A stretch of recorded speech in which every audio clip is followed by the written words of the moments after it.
And now for something completely different. All right, Metal-O-Maniacs. I am super excited right now to be joined all the way from Australia, all the way from down under over there by my new friend Aaron from one of my truly favorite fucking projects, which is Mental Cavity. Thank you for joining me, sir. How are you doing tonight? I'm doing very well, mate. Thanks heaps for having me. Truly thrilled, man. I tell you, we did a special on June 25th just to talk about all the fantastic releases that came out on that day, man. And amongst all of them, I kid you not, this may be my very favorite, sir. Oh, fuck yeah. Thanks, dude. Appreciate it. This thing goes to the gym with me. This thing gets me out of bed in the morning. This thing takes me down the road on the highway. Like, fuck yeah, brother. Thanks for joining me. So, well, let's take it from the top, man. Let's start by introducing yourself to all the Metal-O-Maniacs out there who may not know who you are just yet. Sure. I'm Aaron. I play guitar and yell in Mental Cavity. Fuck, and we've been doing this for the last couple of years, and a bunch of us used to be in a band called I Exist as well. And yeah, we're pumped that the response to this new record has been so sick. It's awesome. Well, man, it is a sick fucking record. That's why, dude. It's a half hour of kick you in your teeth brutality, and I love that shit. You guys really take all these kind of different textures that I enjoy and meld them together very nicely, man. I mean, there's some beat downs in there. There's some, it really encompasses a lot of the aggressive stuff, and I'm all about it, brother. So. Thanks. Yeah, no, that's the idea. Try and blend it all together, I suppose. Right on. Well, you alluded to the fact that this is now a 5-year-old project, is my understanding, right? You guys got together about 2016, right? Yeah. Our old band, I Exist, kind of took a little bit of a downturn because people were having kids and buying houses and doing things like that. And then the three of us that were not doing that were like kind of, we still wanted to keep playing music together. And so we started doing Mental Cavity and kind of thought to do a bit more crusty death metal type stuff. Where I Exist is more of like stonery, hardcore. So we kind of went in the other direction, and a friend of ours, Rowan, who had filled in on guitar for I Exist in the past, was keen to play guitar for us. So the four of us just got together and started doing it. Right. You mentioned Rowan. Who are the other guys that make up Mental Cavity, sir? So Rowan plays guitar. Rowan's in another band called Plowshare, who are really good. And then Alex plays bass and sings, and Murph plays drums, and he wrote all the songs on this record as well, and he recorded it. And yeah, he's a freak. And he's a freak. You're right, brother. He destroys shit back there, man. That's a beautiful thing. Yeah. Fuck yeah, man. Well, now this project may only be 5 years old, but this is a third full-length release. You got an EP out there, man. You guys hit the ground running, huh? Yeah. I guess because three of us had been in another band before and we'd done a bunch of records and stuff. For us, it was kind of just like, it felt like continuing on what we were doing. We're just playing different music, basically. But I don't know. Our thing has always been like, we love playing music together, and there's bands that we like that just do shit really regularly, and for us, we're happy to keep being productive. And the other guys, I live in a different city to the other guys, but I have done for the last like 10 years. So for me, either I write songs or they write songs and they send it to me, and I just sit and practice, and then when I go see them, we record it. That's the way we do it. And break shit apart. Yeah. Well, man, what the hell's in the water in Australia these days, brother? Because I got to tell you, it seems like every week on the show nowadays, I'm like, and here's another badass band out of Australia ready to kick the doors in. What's going on over there? I mean, it's great. Like, I think obviously the last year's been weird because, no one's been able to do much. But I mean, I think when I started playing music years and years ago, it was kind of, there wasn't such a big wave of bands coming here from overseas, I suppose. So we kind of all had to influence one another and push each other further and further. And then, for quite a few years, we had, lots of international touring bands coming. And then I think that leveled up everyone's game, and bands from Australia started going overseas and stuff. And then now I think that sort of combined mixed influence is just sort of permeated through all the bands here. And I mean, I think the other thing too is because we're so far away from everything, you got to try really hard to, like, I guess, get noticed by people overseas, and you got to, you know, tour with bands, make friends with people, spread your contacts out so that you can get out there. And I mean, it's not easy, but the best way to do it is just, you know, keep being productive, keep writing songs, keep trying to get better at what you're doing. And then, you know, it sort of happens over time, I guess. Right. It's a brick by brick thing to build a building, my friend. You know what I mean? Yeah. Yeah. So, well, and that you're throwing in the bricks. I mean, that's, you know, you're building the foundation of something kick ass. You know, I've talked to a lot of people recently that have referred to, we've become an ADD world, man, where you just, if you take even a 5-minute break, you can be forgotten in this crazy fucking world these days. So, you know, at least you're out in front of that, I guess, right? That's it. We'll keep being very ADD. Hey, right. We'll riddle in and riddle out that shit. You know what I mean? Yeah. Fuck yeah. Well, this officially is out. Like I said, on June 25th, this is officially out in the world for the public to consume. I see it's out there on DistroKid and a lot of the different venues and stuff. What's the best place for people to pick it up if they want to pick up a copy of Mass Rebel Infest, by the way, ladies and gentlemen? That is the name of this must-own release. You heard it from my lips right now. Must-own release, Mass Rebel Infest. Well, obviously it's streaming on all the, you know, Spotify and Apple Music and places like that, and you can buy it on iTunes and stuff. And then the best place to buy it's probably through our Bandcamp and Creative Destructor Records, who put it out. There's LPs and tapes, and at some point in the future we'll make CDs as well, probably, but I just haven't got around to it yet. But it's on every other platform. So. Fuck yeah, right. Well, yeah, and it's on YouTube and everything. I noticed you got the whole thing out there on YouTube and stuff. So yeah, that's awesome, man. It's out there to be consumed, which is awesome thing. Yeah, that's it. Well, now that, you know, never before have records been released in such a weird landscape that we've created, you know, due to COVID and everything else. Are you able to start putting plans together to reinforce this record with some shows yet, or where are you in that process? We got one show. Well, we got one show announced that we're playing in our hometown in a couple weeks' time, and some shows in Australia have sort of started coming back, but the vaccine rollout has been really shit here. So, like, I mean, I'm not vaccinated yet. Like, a lot of people aren't because we just can't get it yet.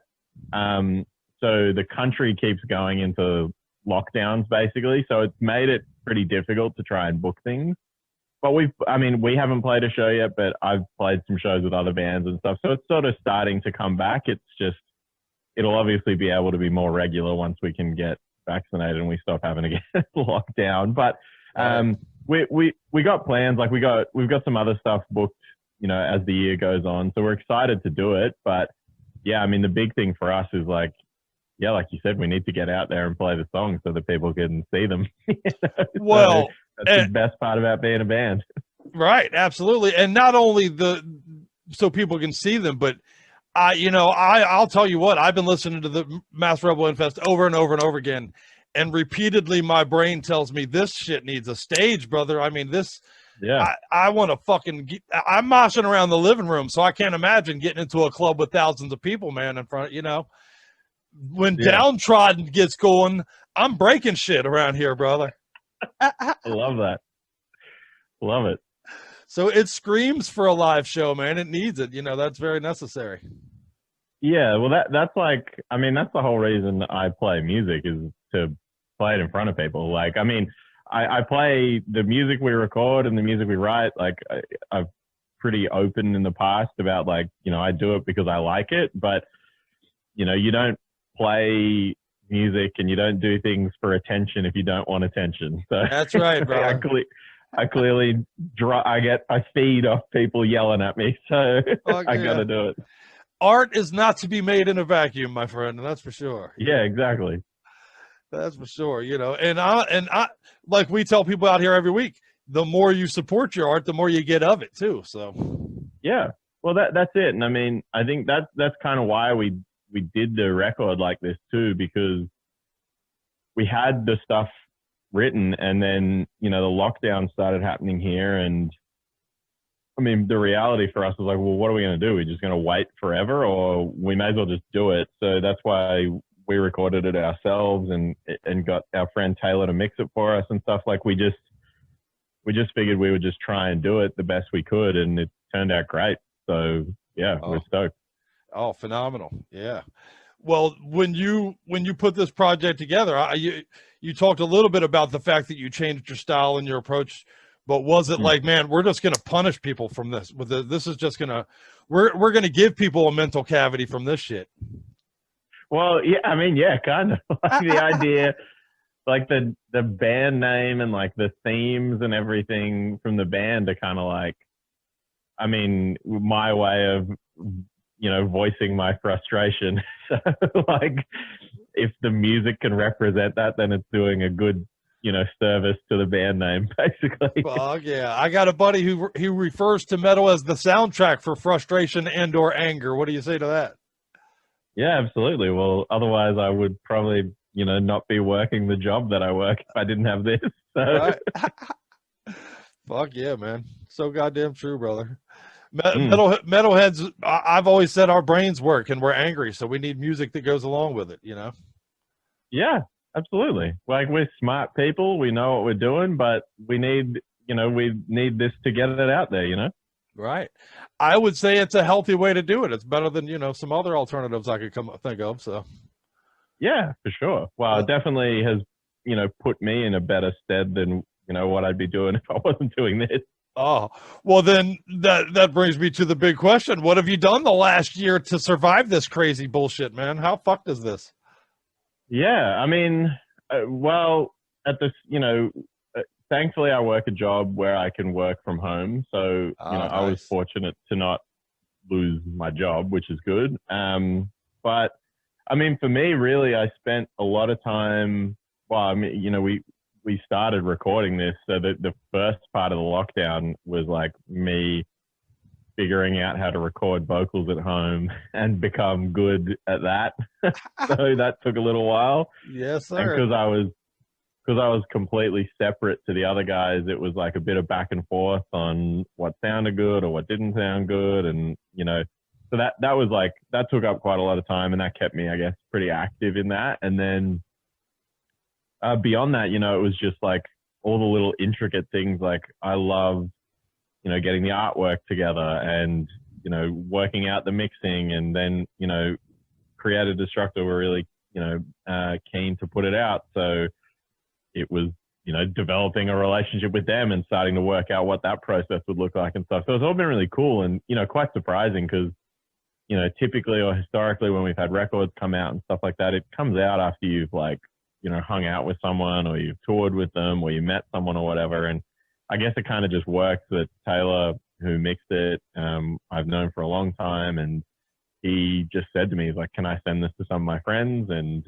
I said, of course. And, you know, Ben from Creative Destructor was one of those friends that he sent it to, and he liked it. So it sort of worked out well. So yeah, I mean, that for me, the last year has been, I mean, obviously working so that I can keep paying, you know, my mortgage. But other than that, it's just been like getting ready for this record and getting excited to get out and play shows and stuff too.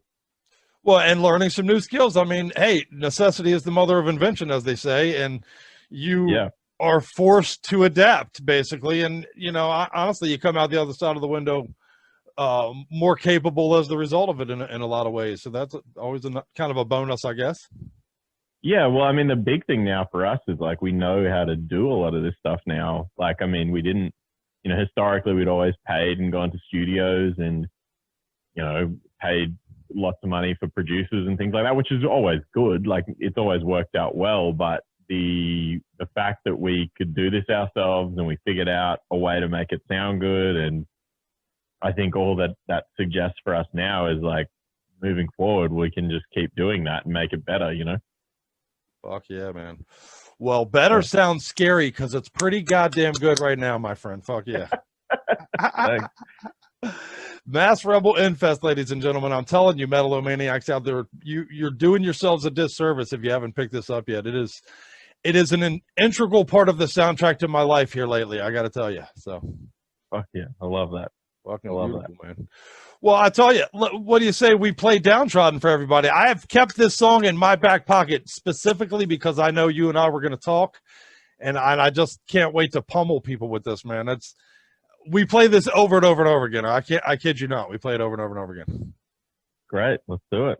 Fuck yeah, man.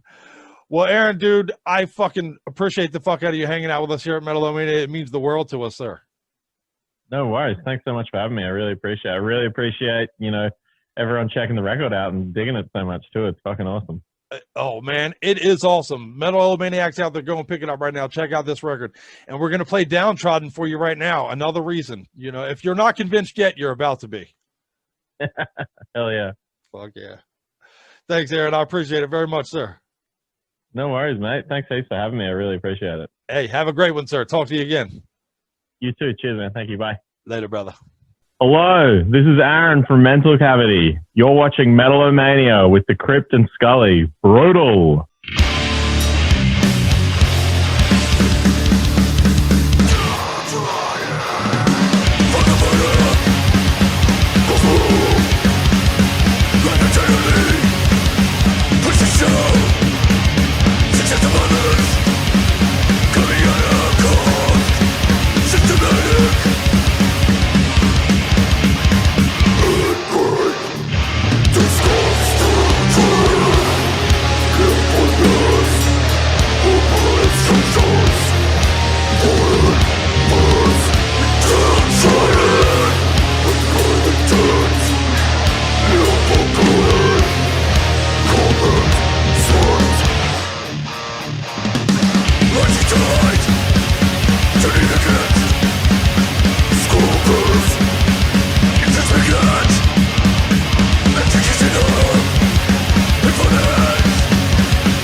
Are you high? Yes. I am high on the skunks, weed,